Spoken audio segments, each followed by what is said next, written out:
আজ ছিল দাদার মেয়ের বার্থডে। তো বার্থডেতে চলে এসেছি। আস্তে আস্তে আমাদের অনেকটা লেট হয়ে গেছে। তো এসে দেখি বার্থডে শেষ হয়ে গেছে, মানে কেক কাটা শেষ হয়ে গেছে। তো এসে আর কি করব, এসে এখানে বসলাম। আর এদিকে এই যে এই ছোট্ট সোনা মাটার আজকে ছিল বার্থডে। তো আস্তে আস্তে যেহেতু আমার লেট হয়ে গেছে, তার জন্য তোমাদের সঙ্গে শেয়ার করতে পারলাম না কেক কাটাটা। তো বাইরে খুব সুন্দর করে সাজিয়েছিল আর আমরা সবাই মিলে কিন্তু প্রচুর আনন্দ করেছি, মজা করেছি।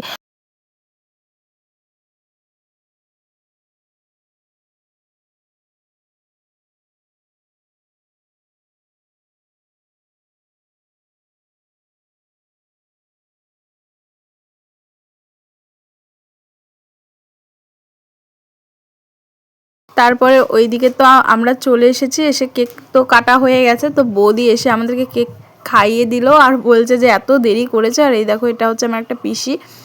তো সবাই এসেছে এখানে। আর এই দেখো এটা হচ্ছে আমার একটা দিদি হয়। তো ও কেক কাটছে আর সবাইকে কেক দিচ্ছিল। তো আমিও খেয়েছি, কেকটা খুব সুন্দর ছিল। আর এখানে ও কেকের দায়িত্বটা নিয়েছে, নিয়ে দেখো বসে বসে কেক কাটছে। আর কেকটা ওই যে অর্ধেক কেক তোমাদের সঙ্গে দেখালাম, কি আর করবো বলে, ফুল দেখাতে পারলাম না। আর এই যে বাড়ি একদম ভরে গেছে লোকে। আর ভয়েসটা কেটে দিয়েছি কারণ ওখানে ডিজে বাজছিল, বাইরে ডিজে বাজছিল। তো এই দেখো এটা আমার একটা বোন, ও কেক খাচ্ছিল। তো এখানে সব আমাদের পরিবারেরই সবাই আছি, যেমন কাকি, জেঠি, জেঠিমা, জেঠু, মানে দাদু, এদেরই সব ছেলে মেয়েরা সবাই এখানে আছি। আর বাইরে হচ্ছে ডিজে, চলো দেখিয়ে আনি। এই দেখো ওখানে ডিজে রেখেছে। আর এই যে এখানে হচ্ছে অনুষ্ঠান, বেলুন দিয়েও গেটটা সাজিয়েছিল। আর এই দেখো এখানে সবাই বসে আছে। তো সবাইকে আমি বলছি চল নাচতে যাব নাচতে যাব, তো কেউ যাচ্ছে না। আর এটা হচ্ছে আমার একটা দাদা হয়, দেখো অন্ধকার জন্য কালো কালো আসছে। তো এখানে সবাই আমরা হচ্ছে মানে নাচার জন্য দাঁড়িয়ে আছি। আর ওই দাদাটা আমাকে বলছিল তুই কি ইউটিউব থেকে এখনও পেমেন্ট পেয়েছিস, তো আমাকে এরকম বলছিল। তো তারপরে দেখো এখানে আমি তো সবাইকে ডেকে ডেকে নিয়ে আসলাম নাচ করাতে।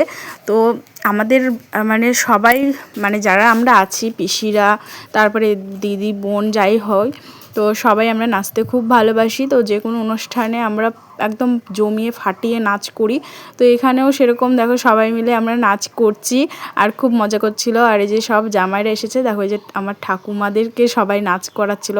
তো আমিও নেচেছি, ওই দেখো ওখানে আছি। তো বেশি একটা নাচিনি, মানে শরীরটাও খারাপ লাগছিলো যেহেতু বাড়ি থেকে এসেছি। আর বাড়ি থেকে তো এসে তোমাদের সঙ্গে ঠিকঠাক ভিডিওই করতে পারছি না। আর তোমাদের দাদা ভাইয়েরও যাওয়ার টাইম হয়ে গেছে, এই কালকেই চলে যাবে, এই কারণে ঠিকঠাক মতো ভিডিওই দিচ্ছি না। তো এদিকে দেখো সবাই কি সুন্দর নাচ করছিল, তাই না? তো তারপরে আমরা না এখানে অনেক নাচ টাচ করে তারপরে খাওয়ার ওইখানে চলে গেছিলাম। আর হচ্ছে এখানে সবাই মানে খুব সুন্দর নাচ করছিল। তো চলো নাচটা তোমরা দেখতে থাকো। আর জাইবুরা তো সবাই খুব মজা করছিল। তো আমাকেও অনেকক্ষণ থেকে ডাকছিল নাচ করতে। আমি বরকে বললাম যে তুমি একটু ভিডিও করে দাও, আমরা একটু নেচে আসি। তারপরে আবার নাচ করতে চলে এসেছিলাম। তো গানটা যদি দিতে পারতাম তাহলে খুব সুন্দর হতো। এখানে হচ্ছে ওই যে কি বলে, ঠাকুমারা নাচছিল বলে ওই যে আগেকার দিনের সব গানগুলো দিচ্ছিল আর সবার এত হাসি, মানে হাসাহাসি করছিল। তারপরে এখানে আমরা খাওয়া দাওয়া করতে যাব। এখানে যে আমার বর, তো ও খুব মজা করছে, মানে অনেক দিন পর ও এসেছে আর সবাই একসঙ্গে হলে যা হয়। তো ওখানে দেখো বসে আছে। তো আমরা খাওয়ার অপেক্ষায় আছি কারণ অনেকটা রাত হয়ে গেছে এই আনন্দ করতে করতে। এখন কখন যে খেতে যাব দেখি। তো উপরে যেহেতু প্যান্ডেল করেছে খাওয়া দাওয়া, সেই জন্যই আমরা নিচে বসে আছি, উপরে ভিড় ছিল। তারপরে দেখো বন্ধুরা আমরা খেতে চলে এসেছি। আর এই যে রান্নাবান্না করেছিল মাছের তরকারি, দেখো মাংস তো অনেকেই খায় না, তার জন্য মাছ করেছিল, মাছ, তারপরে ডাল, পাঁপড় ভাজা, দই, মিষ্টি, চাটনি, মানে যা যা থাকে সেগুলোই করেছিল। তো সবাই মিলে খাওয়া দাওয়া করে নিলাম। এখন খাওয়া দাওয়া করে তারপরে ওখানে আমি আর দেরি করিনি, তারপরে বাড়িতে চলে গেছিলাম। ওখানে আরও সবাই নাচ